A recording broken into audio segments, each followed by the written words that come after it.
What's going on, YouTube? Today, this is just my take or my reaction about what happened in today's Miami versus Bobcats at game one today. Quite frankly, in the beginning of the first quarter, as you can see, like early on, the Bobcats asserted themselves, and the Miami, straight up, to be honest, in my eyes, I don't know about your guys' eyes, that they a little bit seemed lazy or they didn't have fire in them. But anyways, in the Bobcats standpoint, Al Jefferson, Big Al, like props to him. He got assertive early. Before he even got injured, man, he was 4 for 4, and I was thinking, okay, by the time it was like what, it was 20-12. I thought, and with Big Al already asserted himself early, 4 for 4, he already had 8 points. I'm thinking this guy is gonna have at least 30 points. But around the first quarter, there was a pick and roll action. However, I don't know how it looked, but it seemed like he just either rolled his ankle, not really rolled his ankle, but he just sprained his ankle. And I was thinking, oh, this guy's out for the game.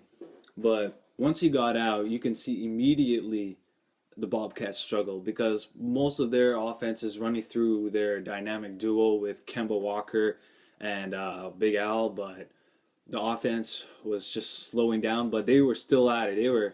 They were still in it. I was surprised. Like throughout this quarter, they were tied. Like not near the end, they were close. So anyway, once Big Al left, and just immediately they said, okay, he'll come back, but I expected him to be injured, so he wouldn't be as effective enough throughout the second, third, and fourth quarter. So anyways, during the first quarter, Gary Nell, he was being sporadic. Zeller a little bit sporadic. Gary Nell, like even throughout this whole game, he was like, "Damn it! Like I was at the Spurs finals, so you just give me the ball and get the hell out of the way."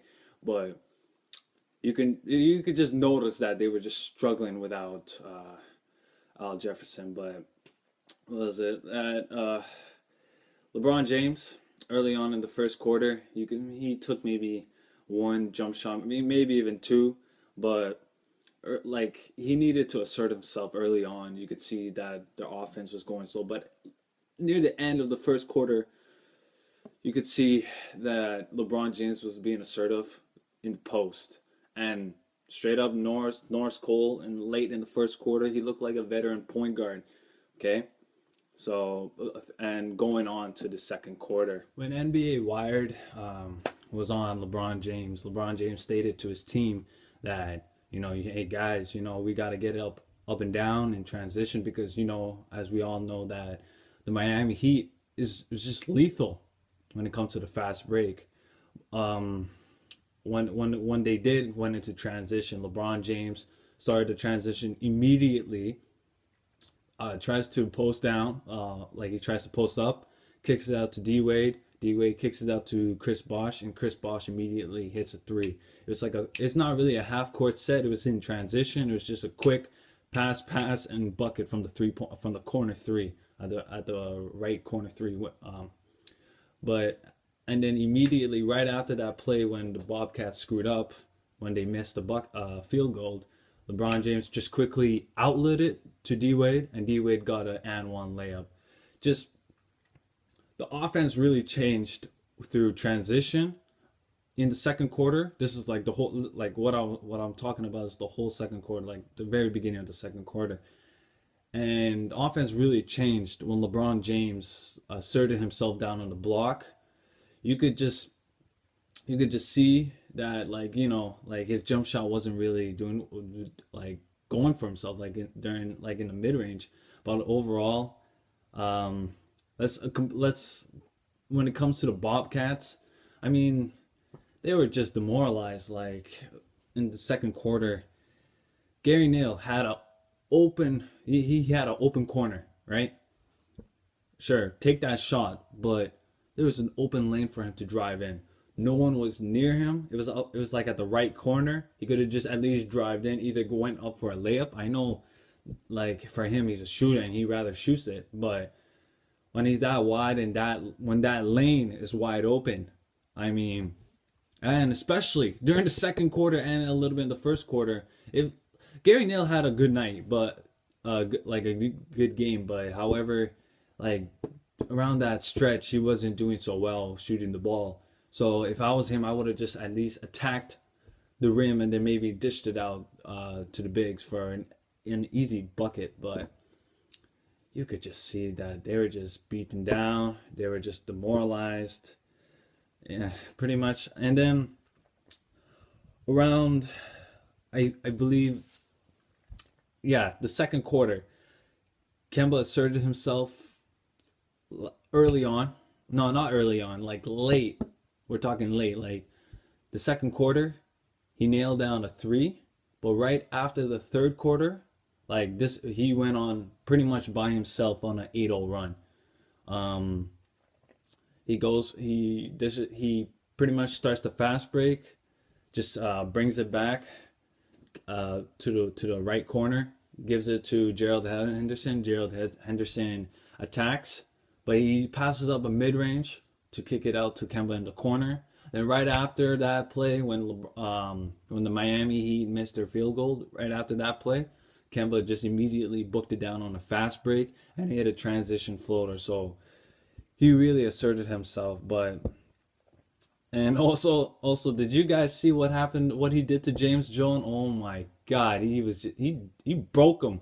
He was dancing all over him. At that point, I thought, Kemba, he's gonna go off. Like after that, hitting that three, he pretty much scored 11 points, 11 points in that stretch of the third quarter, and just from that last bucket when he ended in the first half. So this is the third quarter that we were just talking about, but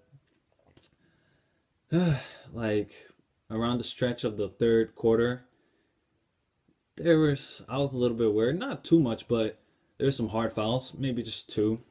Like, a lot of people complain about LeBron James being a wuss, but he's not. Like, I mean, the man, most fouls like that are being taken out on him, most of the times when it's the other player, they're gonna be knocked out, like most of the time. So anyway, he got hit in the nose, and then when it came to another attack to the rim, but this time was D Wade. Like he got fouled, but it wasn't that hard. But like you could see his finger being in pain. I thought, when it came to LeBron James and D Wade, it was a clean game. Like throughout the whole game, it was clean. But just a little bit worrisome. I thought LeBron James broke his nose, and I thought maybe D Wade dislocated his finger and all. But overall, it was good. But around, I believe, around 4 minutes into the quarter, like this is early on, we're talking about, Miami inserted like their formidable like small lineup where Chris Bosh is at center and LeBron James at power forward. But I mean, you know what? Props to the Bobcats. I mean, you guys, they grinded with the Miami Heat. Even though they put their formidable small lineup, that's like pretty much their best lineup. But James Jones, like props to James Jones throughout this whole game. He was at small forward, D Wade at shooting guard, Norris Cole at point guard, with LeBron at power and Chris Bosh at center. And Al Jefferson was still in the game, and he was pretty much, even though early on he is a defensive liability, like when TB was at center, but overall good defensive effort on the Bobcats side. I mean, you guys, congratulations. And throughout the quarter, they were pretty much neck and neck. They were pretty much tied.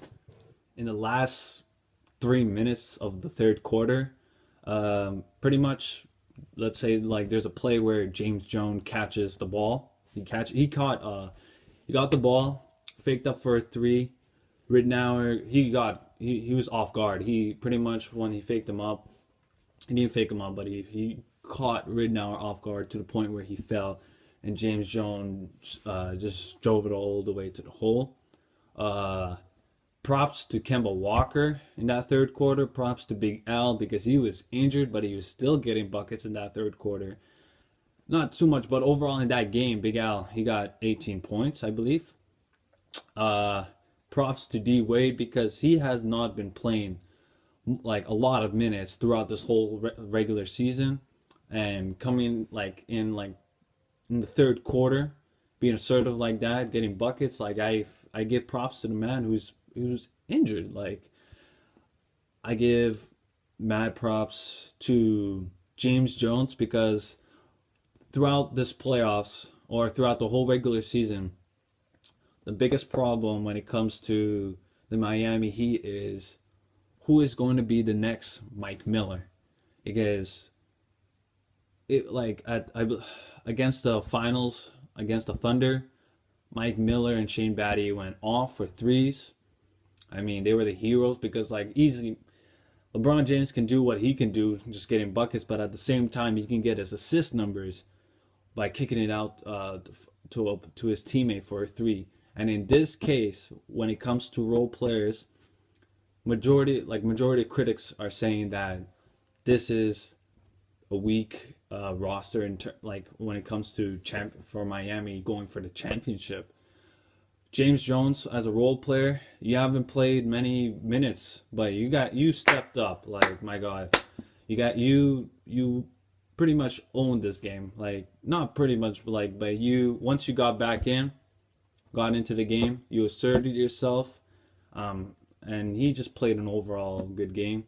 And LeBron James, I don't even know how many threes he hit. It looked like he hit like 3 in that quarter. I don't know overall, but my God, that he ended the third quarter with pretty much with a 3, and then the Bobcats couldn't get a shot off with 0.6 minutes left entering the fourth quarter. I believe that the Miami Heat was leading the Bobcats about 75-68. Correct me if I'm wrong down in the comment box down below. But early on the fourth quarter, my God, McRoberts baptized Birdman. That was nasty. Like that was a sneaky dunk. McRoberts, when you think about him, you're thinking, okay, flashy passer around the back, and he sometimes here and there he'll knock down a 3. But in that fourth quarter, McRoberts, he was doing really well. Like he was just battling. He was trying to pretty much bring back his team back into the game. But that was like 68-75. But then this is early on in the fourth quarter, the Heat finally led by double digits. It was 70-80, and around the 9-minute mark. And once Gary Neal got fouled, you could see that I was surprised that the Miami attempted 20 free throws while the Bobcats only attempted 5. Maybe it's because that the Bobcats aren't going down low as much. Maybe it's because that Big Al is injured. But throughout their half-court offense, you could see around the fourth quarter or even late in the third quarter that Big Al was struggling, just trying to come back pretty much and do what he does. But I was just surprised. And also with Gary Neal, I was surprised he was 5 for 10 with 19 minutes logged into the game. I mean, props to you, man. Like, it didn't even seem like it, but props to Gary Neal in that quarter. But the Bobcats were just grinding with Miami. They were just trying to stay with them, but then little by little, 70-80, and then 82-70. It was a struggle. Like it was poor execution on their part. And we're just talking about like the first 4 minutes of the fourth quarter. There was just poor execution. Then, like maybe it's because of Big Al's injury. Who knows? Because he's their main scorer. But in that first 4 minutes of that fourth quarter, props to Big Birdman, props to Norris Cole and D Wade. Okay, in the first pretty much half of that fourth quarter, it was their quarter. I mean, in the fourth quarter, the Miami they led 70-85. This is just the first. This is just half of the fourth quarter. And you could say, okay, they're leading by 15. This game is done. This is 70-85.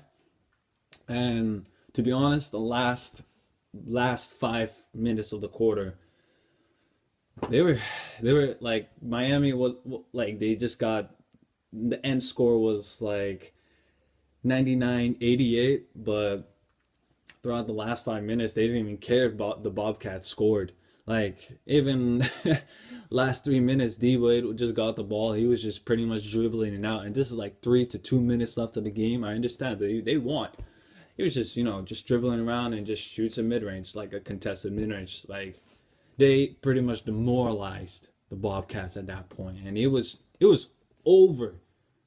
Like pretty much after when it was 5 minutes left of that fourth quarter, but and it was just demoralizing of the Bobcats. And the only one I saw trying to maybe come back is Robin McRoberts, if that's even his name, McRoberts, and also Kemba Walker. I mean, when it comes to this game, improvements in regard to this game on the Bobcats side, I mean, you guys had an excellent fight. Like early on in the first quarter, like Big Al asserted himself. Oh, the rookies. The rookies have to be. They gotta stop being sporadic. They were just. I don't know. Maybe it's because are they even rookies? No, Zeller's the rookie, but and just like the first, second year, years players and Michael Kidd Gilchrist and Zeller, they need to calm down. I mean, Gilchrist had 4 fouls. When it came to defending either LeBron or I don't know what he was trying to do when he was trying to. I understand he was just trying to close out and try and stop Chris Bosh from driving towards the hole when he passed through Big Al, but he has to calm down. Just luck. You just guys gotta pray for you guys the Bobcats dynamic duo in terms of Kemba Walker and Big Al being dominant in the game. Like I'm talking Big Al, if he's like, hopefully he is healthy, and if he's healthy, and if Kemba Walker asserts himself early on, like the only way I can see them even winning a game is if Kemba Walker drops at least 20 and maybe have at least 8 or 9 assists, with Big Al having at least about 25 points, maybe even 30. Hell, if he goes for 30, good for him. But remember, LeBron James when he scored 62 on them, no one really talked about Big Al's 37 on the Miami Heat. So regardless of how many points he has, they still lost. So I don't know what their formula is to defeat Miami Heat. But with the Miami Heat, I mean, we see this all the time. At the very beginning of the game, they're just coming in lax. Like in the playoffs back, last year's playoffs, was it? Against Chicago, when they came in game 1 and they lost Chicago at home. I mean, you could see that they were just, I don't know, lazy. They didn't have fire in them. And if they lost this game, it would have been the same thing. But hell, like, congrats on getting that fire back up, and just pretty much in the third quarter and in the fourth, pretty much the fourth quarter, they killed them. They demoralized the Bobcats. And at that time, I thought it was like that game was the Bobcats, in my opinion, the only chance to pretty much intimidate or scare the Heat. But overall, this game was clean. Overall, it was good on both parts. Great effort on both teams. But the Miami Heat has to be assertive early on if they want to win a championship. And thank you guys for watching my first take. This is just a conversation. Leave you guys' comments down below to see how you guys felt about this game. And I also have another video about my take on the Clippers and the Golden State game yesterday. And thank you guys for watching.